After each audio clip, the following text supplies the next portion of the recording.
Can I tell you to break clean? Watch yourself at all times. Shake hands now. May the best man win. Good luck to both of you. Round one. That was the bell. Speed called by very excellent. The uncrowned heavyweight champion. Welcome into another episode of That's Boxing Podcast. I'm Dust. I'm Coach. And we got an episode. We got very little plans for this episode. We got to just wing this one. Well, man, I mean, we just got to talk about what happened. Well, first I got to talk about how sleepy I am because I took my girl to Monday Night Football. It was our anniversary yesterday. Also, Arizona Cardinals playing on prime time for the first time in 2 years. What? Surprised her with a flight. Went down to Arizona. First row right at the 50, best seat in the house. And watched him squeak out a win. It was great. Wow, what a day, man. Happy anniversary. Thank you. But then, you got to take that flight home, and you're sleepy and, done for. Yeah, dude, that's a hell of a whirlwind. When'd you get back? Got back a couple hours ago. Holy shit. Yeah. So you get a lot of priority, Yeah, I mean, I've been waiting on your porch. Goes since girlfriend, yesterday. Cardinals, you. I know I would have left the light on for you. Always put girlfriend at the top. Yeah. Well, let's get into it. Big upset in the boxing world last weekend. Bakram Murtazaliev drops Tim Tszyu 4 times en route to a TKO victory. Absolutely ran through Tim Tszyu. Very few, if anyone, saw this coming. What was your reaction?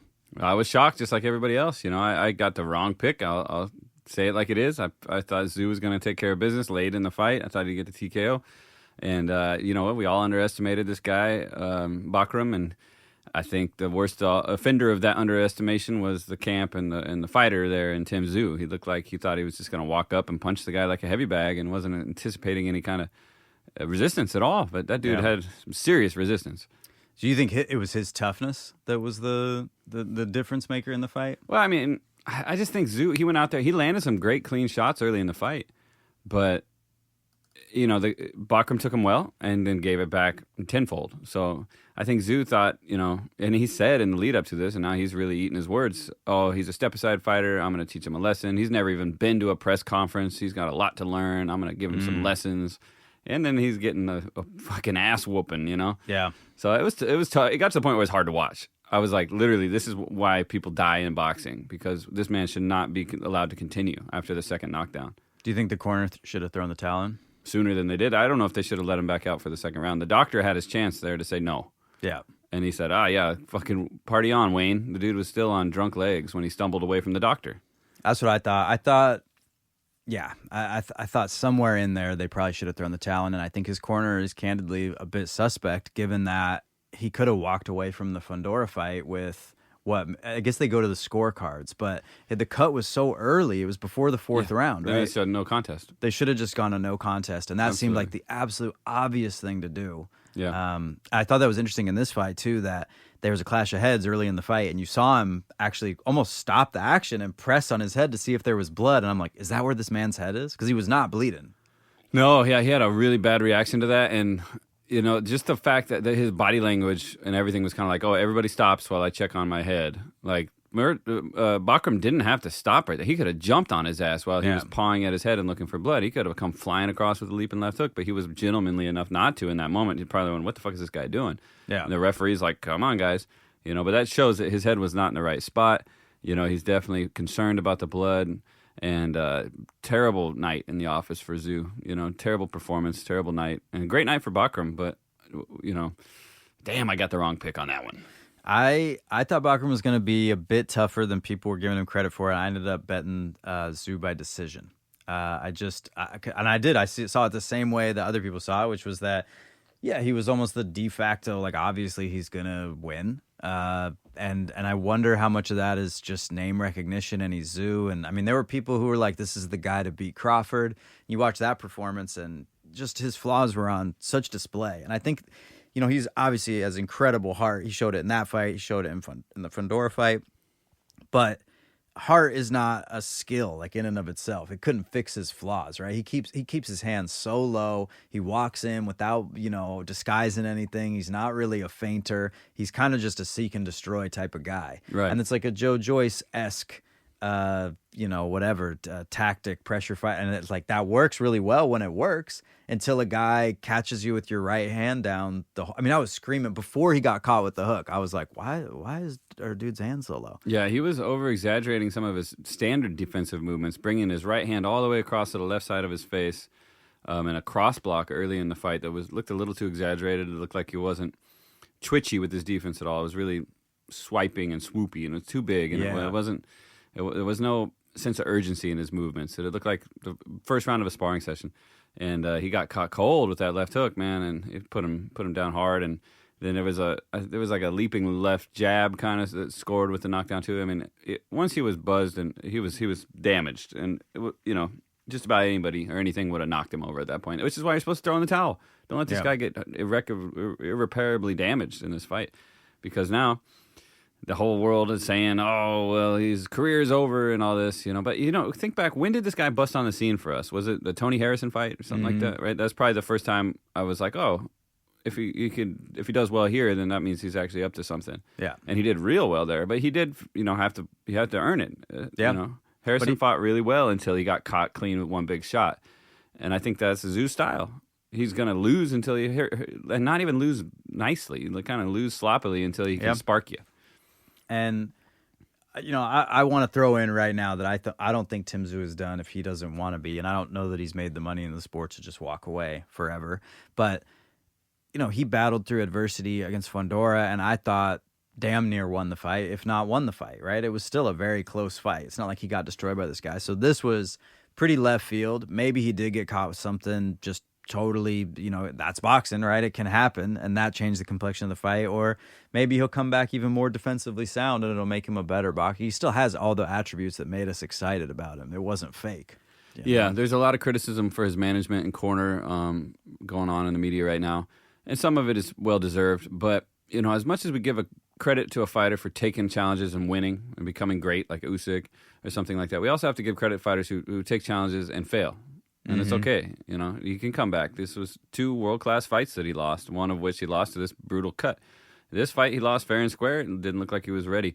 Talking about money to walk away, I was reading about how he's moving to Las Vegas right now. He's in the transitional stages of moving. He's selling off his vehicles and his property, and they're looking for a house. He's got a fiance, so he's been in this big transitional stage. It's like Rocky III business, where he's like, he's got enough money. He's preparing for this, his career as an American star. Mm-hmm. And then, so he said in that very awkward post-fight interview, which I wish they wouldn't have done, let the guy go to the locker room. Let him go see a doctor, for God's sake. They're giving him a fucking hard time. Well, where's your head at? What happened? I don't know what fucking happened. He's still half unconscious. But he said this didn't go to script. And I think, that if you zoom out a little bit, the script for him was moving to America, I'm going to marry this woman, going to start a family, going to live in Las Vegas, the mecca of boxing, going to become a superstar, going to have a nice house and a car, and then, I got knocked out in the fucking second, third round? Come on, man. He could get back on script, but I agree. How much recovery time does someone need after that happens to you?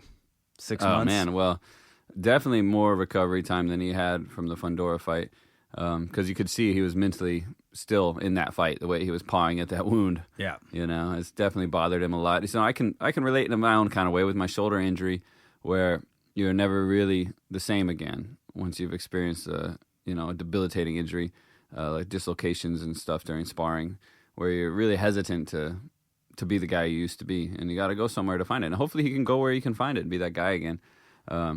But it's probably not going to be a world title fight for a while, because that was a world title fight coming off a loss of a world title fight. That's pretty rare. Yeah. So that's probably why they took the risk. They said, hey, we can get right back in action and get a belt and get right back where we left off. Everybody's going to forget about Fundora. It's not really a bad loss because everybody's so fucking amazed at how you survived this bloodbath without getting hurt. Mm-hmm. Actually, but you know what? Looking back at that fight, he didn't make any adjustments. Now, it's hard to make adjustments when you're looking through a haze of red blood through your eyes, but he made hardly any adjustments to the fight. It looked like round 6 through 12 was the same round over and over. But his style works. I don't know if you said swatting or swimming. That's totally his defensive, game plan. You're exactly right. He kind of looks like he swims through your punches, which even exaggerates that indestructible energy, right? Where you're like, get that, punch out of here. Well, boom, landmine, right? And so it didn't even, I don't even know. I got to run the Fundora fight back because I haven't watched it since that night. But he broke Fundora's nose. He was landing right hands like all day, which is hilarious to do because you got to stand on your tiptoes to do it.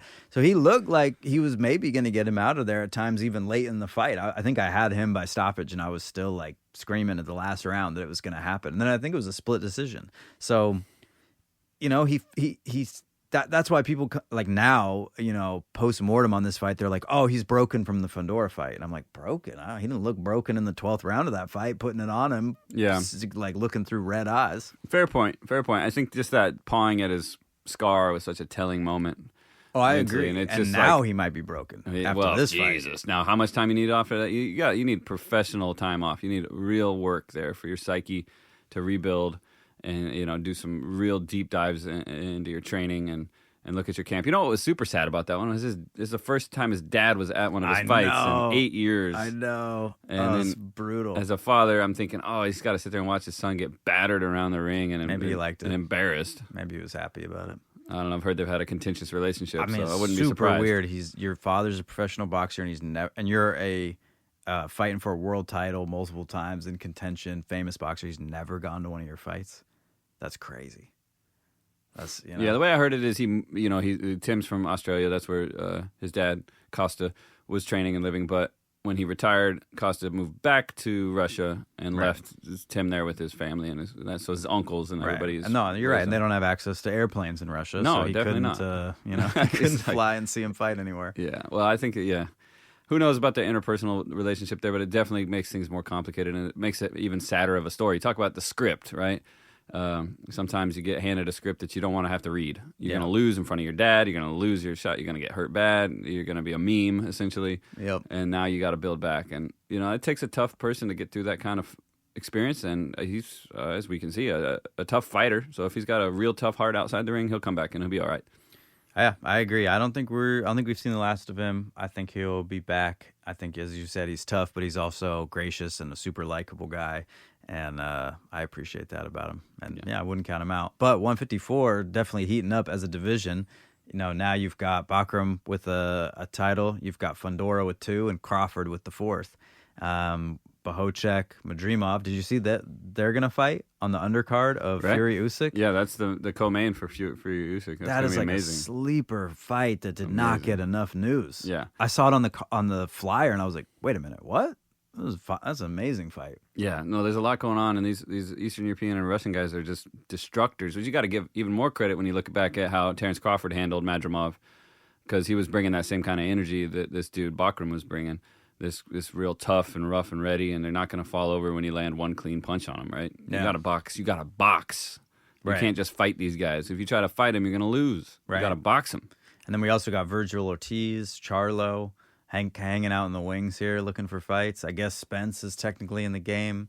Maybe Boots makes a move up to 154. Who you see all these guys fighting each other. Let's just say all these fights get done all the smoke clears. Who's left king of the mountain, undisputed 154? Well, if time was irrelevant, I'd say Terence Crawford. But time does pass, and time passes slowly in the sport of boxing for fans, but quickly for fighters as they grow older every day and only fight once a year. Some of these guys, Crawford. Yeah.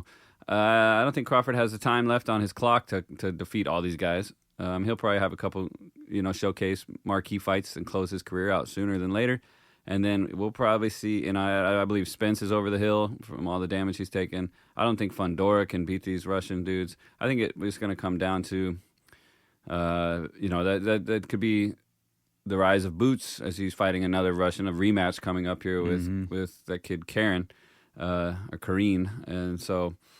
I'd love to see Boots come up and do it for Team America, and be the next Crawford, essentially, the stylist boxer who can handle these vicious and violent, and not to say that they're not skilled boxers, but the Russian-style fighters, we got to be able to beat them, we meaning Americans or whatever, more, I don't know, slick boxers, because that's who I pretend to be in my sleeping dreams, Right, Mayweather. Yeah. You want to be Mayweather meets Triple G. Yes. Yeah, that's your... Yes. Yeah, I was sparring the other day, and I told my coach, I said, this round I'm going to hit some Sugar Ray Leonard moves. Right. And he's like, I come back to the corner, he's like, that was a little bit more Triple G, a little less... I was like, really? Shit. I get those confused. Fuck. Try as I may, man. Try as I might. I'm just gonna do my Triple G impression every fucking night. If I'm Crawford, here's what I don't understand. You're waiting for Canelo, I guess. Why not just go to Turkey and be like, listen, man, I want to fight in December. I want to fight Fundora. Make it happen. Then 3 months after that fight, if I win, I want to fight Bakram. And it's like, okay, there you go. 4 or 5 months from now, path to undisputed in, what, a fourth weight class? So the only value there is the word undisputed in all 4 belts. Because So first of all, legacy and history, which I gotta believe counts for something, right? Especially when you're someone who's already attained that much. Why not go one step further to something probably no one will ever attain? But then also, how much are you really gonna get on one Canelo fight? You don't think Turkey will get that for that 2-fight deal? You don't think you could be like, I want $100 million for that 2-fight deal? That's what you're gonna make fighting Canelo? 80 million? I don't know. I mean, obviously those fights are not going to sell. They're not the same producers, but I don't know that Turkey cares about that as much as he cares about impacting the legacy of the sport. So leverage that to get the bag, get the legacy, and still, right? I don't get it. No, I like that. It's definitely a path for sure. Crawford, I know you're an avid listener of the Best Boxing Podcast. So, Of course. Send us an email, if you want any more career advice from, those two highly skilled boxing And heads. by free, I mean 5%. Yeah, no problem. Yeah. No problem, man. I'll take my cut of that. So, but there's reasons why, I don't know, man. I think a Spence rematch in America would be a huge seller, but will it pay as much? That's the conversation being had around these Eastern European guys like Madrimov, like Bivol, Bivol beat Canelo, and it didn't rise his pay scale at all. He's still the same guy as he was before. Canelo, he just moves on without him. Yeah. These guys don't have a lot of star power, which is crazy because there's a ton of Eastern European Americans that live here, that have multi-generational families that live here, that are big boxing fans. There's a ton of Russians in boxing here in Portland. Yeah. Right? And they're great boxers. These guys are from the earth. Tough dudes, Yeah. So I don't know what they got to do to drum up more support here in America for those fans to kind of build some star power for these dudes over here. I don't know. We'll see if that could happen, but until then, they're never going to be marquee names. Yeah, I mean, speaking of marquee names and star power, is really interesting hearing De La Hoya clap back at the Haney lawsuit, right, against Golden Boy, and also he's obviously suing Ryan Garcia for battery, which is interesting. But part of it is they're saying they didn't get paid, and De La Hoya was saying like, "Yo, that fight only did 300,000 pay-per-view buys. Like, you got what you," and I was like, "Damn, 300,000." Yeah, and it's true. I mean, you look at like Tank Ryan, which I think was close to $1 million, right? It's like that is in the top 10. Huge fight, but biggest fight in forever, really, in boxing. But that's because you had 2 stars, and prior to that, trailing, I think Tank is averaging like 200. And now even Frank Martin eclipsed 300 because Tank got bigger from doing the Garcia fight. But then Garcia, it takes 2 basically to build a fight that big. And 2 guys, special guys like that. We're talking. You only have to say one word: Tank, or Garcia. Right. We're not talking about Mikey Garcia. I know you're Right. talking about Ryan Garcia. Right. He's the guy with a name. It's like, it's not one word, but it flows nicely. De La Hoya. It's a guy. Right. Mayweather, Canelo. It's an enigma. Boots. He's already got it, and he doesn't even have the pedigree for it. Right. He's.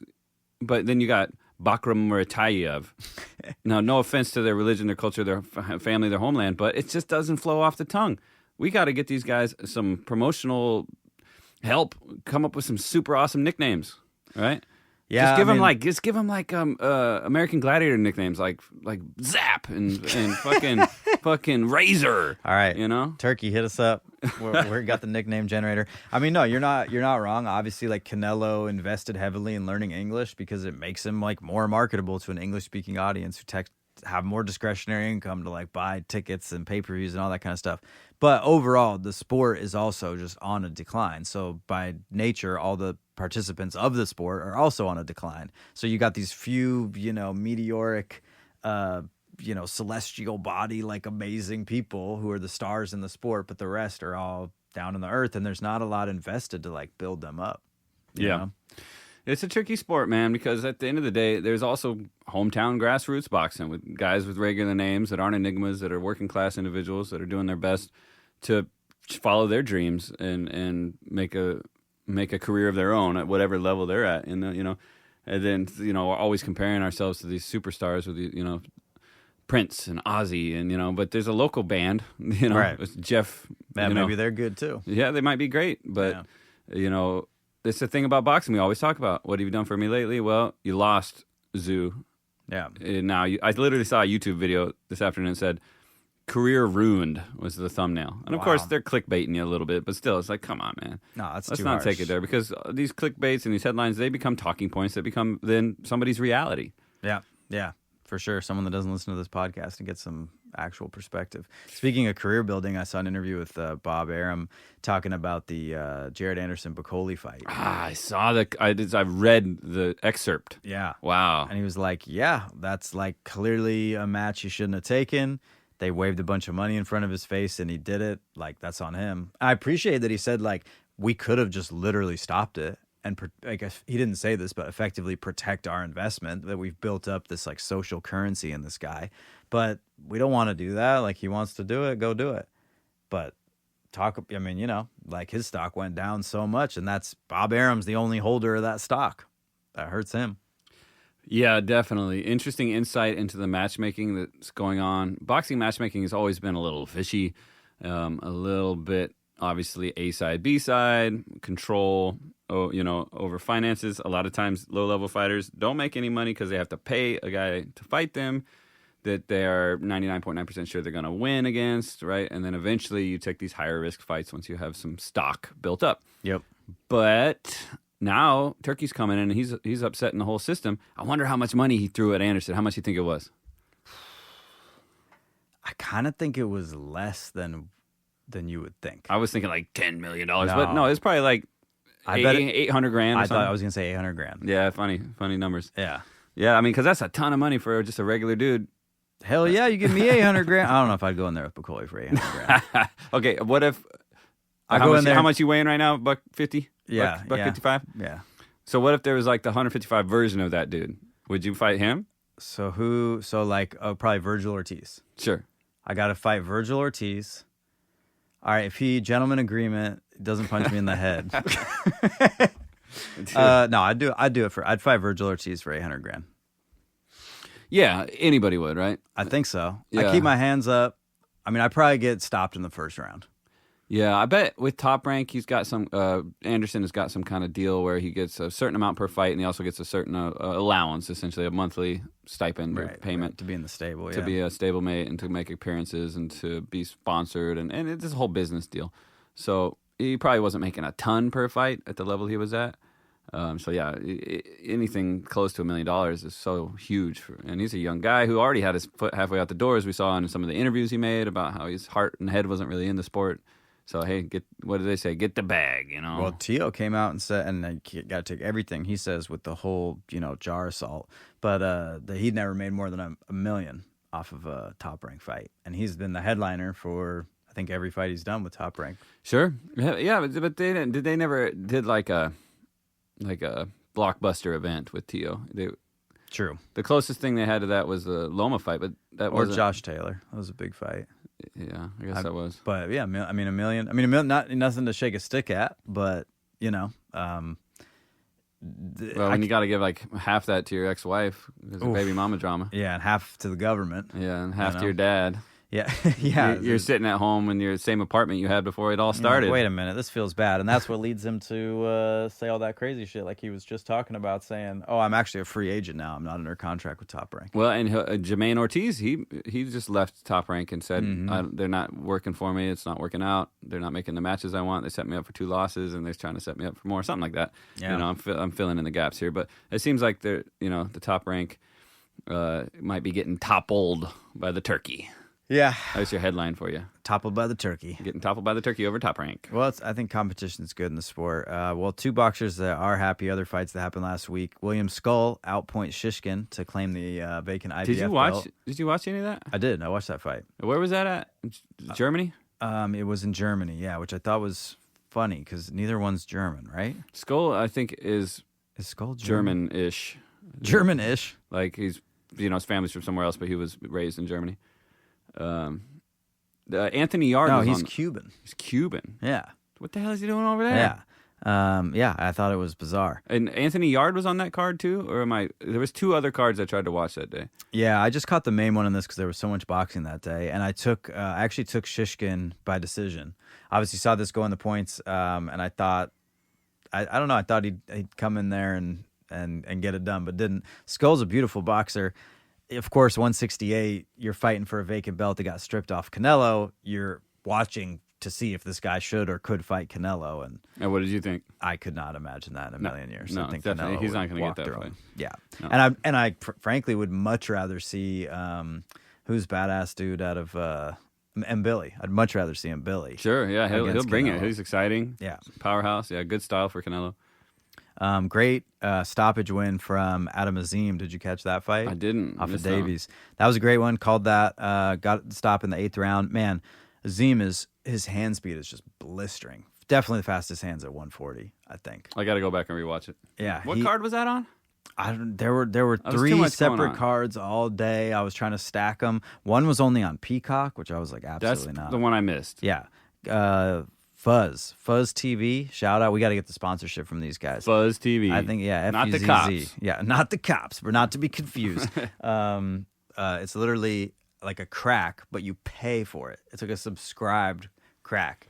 $100 for the year. It literally has everything in like HD. It never goes down. I don't believe it. It's unbelievable. It honestly sounds too good to be true. I took a flyer on it, and I was like, I'm literally positive they're gonna steal my like credit card information, and I'm gonna be destitute. And no, it just like worked. Wow. And Yeah. Speaking of streaming services, what'd you think about Amazon Prime not showing the undercard? Oh yeah, I super was weird. I'm waiting around. I go check.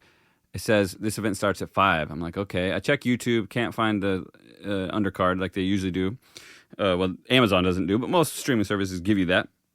And then I went about my way, watched some other boxing, come back, and the whole thing was gone. I couldn't find it at all. Yeah. And then about 3 minutes before 5, it came back, and I was able to load it and get it going.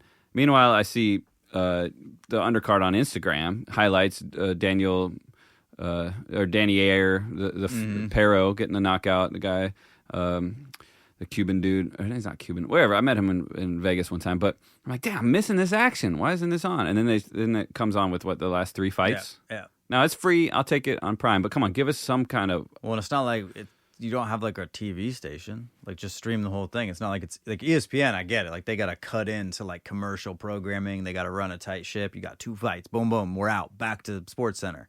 But Amazon, it's like you can stream a million things all concurrently. You know, it doesn't matter.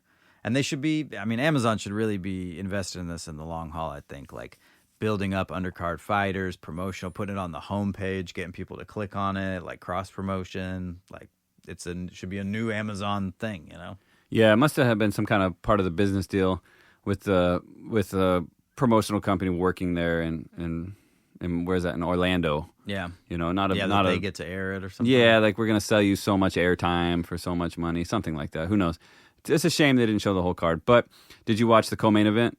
I didn't. Yeah, okay, No, just the main. So that was Tapia versus Saavedra, and it was a fucking barn burner, dude. Really? I got to run it back. Wow, amazing. Saavedra knocks down, here, spoilers, Saavedra knocks down Tapia 3 times over the course of the fight. Some not very clean knockdowns, just real like Beterbiev style, you know, beat downs, you know, where the guy just kind of crumbled along the ropes a couple times from, you know, massive beat downs. But then roaring back comes Tapia with a picture-perfect counter right hand to counteract and counterbalance all that clubbing violence with a precision punch that drops Saavedra hard. Like he's like just, you know, like a fucking movie. And they're like, oh, fuck. And then, but he rears back and he fights back and fights on and overcomes that knockdown to score his 3rd later. And they go the distance and they're ripping to the body and they're going, it's a real war. And then it's a draw. And then people are saying it's a robbery because Saavedra dropped a guy 3 times. How are you going to get a draw when It you drop just wasn't enough. He just lost wasn't enough rounds. I mean, it was definitely the favorite, you know, there in Tapia. I think he was a training partner of Tim Tszyu in that co-main event position, which isn't uncommon to see. So, but man, I was like, damn, bro, how you going to drop a dude 3 times, get up off of getting dropped clean, and then go on to a draw? It was a heartbreaker. But hell of a good fight from a fan's perspective. A lot of great inside body work, a lot of classic boxing on display. I like a fight that has everything like that.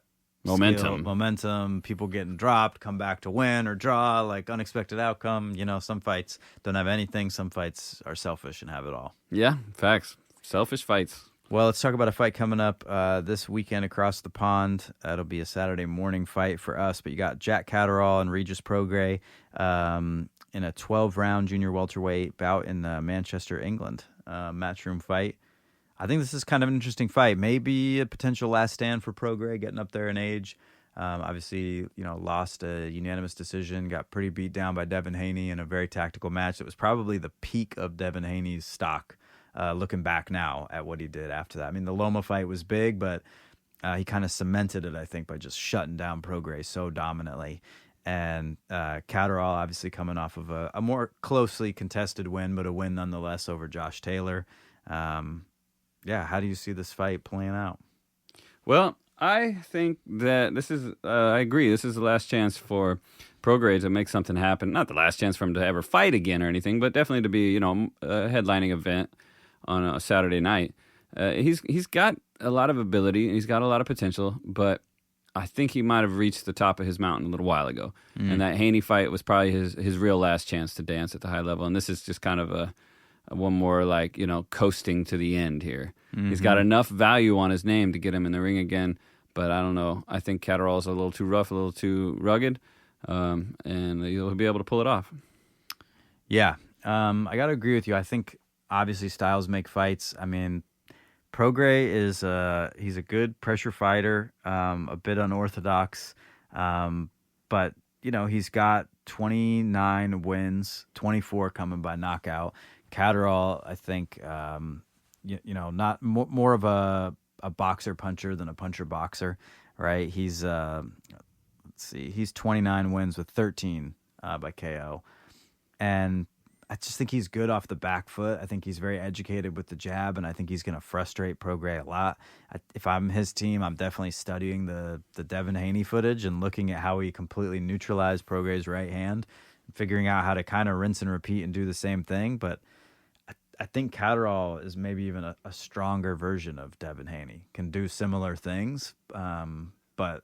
Yeah, if you remember the Taylor fight, while it was very close, it looked to me like Taylor was trying to force a victory with his aggressiveness, and it was ineffective. Right. And Catterall was boxing nicely, and that's what I like to think. Why he deserved that win. Well, he might not have forced the action. He boxed nicely the whole time, and Taylor looked like he was really desperate at moments. Now he's. I think I'm picking him to win this fight. Do you think there's going to be the rematch or the 3-match with Taylor, the rubber match as they call it, to see who's going to win? Because they're 1-1. Right, for the next fight for Catterall. Yeah. And Taylor just had a loss. Nobody even talked about it. We didn't even talk about it. I didn't even realize it was happening. Who's Taylor? Josh Taylor just fought on the undercard a couple weeks ago. That big event down there in... No. Sorry. Yeah, I was thinking of a different Josh. Yeah, I think scratch that. Josh is he's coming off two, back-to-back losses, one to Teofimo Lopez and one to Catterall. Josh Taylor is the common opponent between Catterall and Regis Prograis. He was Regis Prograis' first loss, and I believe his first title fight. And then Catterall, of course, beat Josh Taylor in their last fight. So, maybe a point against Prograis there. This is definitely one of those fights where heart and mind are in conflict. I would love to see Regis Prograis, I think, get back in the game, knock this dude out for America, for Louisiana, for just for him as an ascendant dude who I'd like to see be a title holder. But then if I really think about how I see the fight going down, I think the more disciplined kind of tactical fighter is going to figure out how to neutralize the pressure and the threat.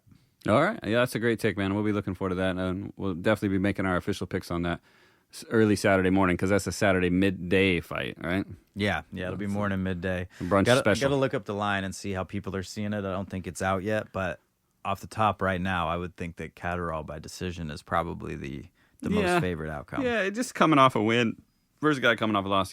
I made an interesting wager last weekend on the Tszyu fight.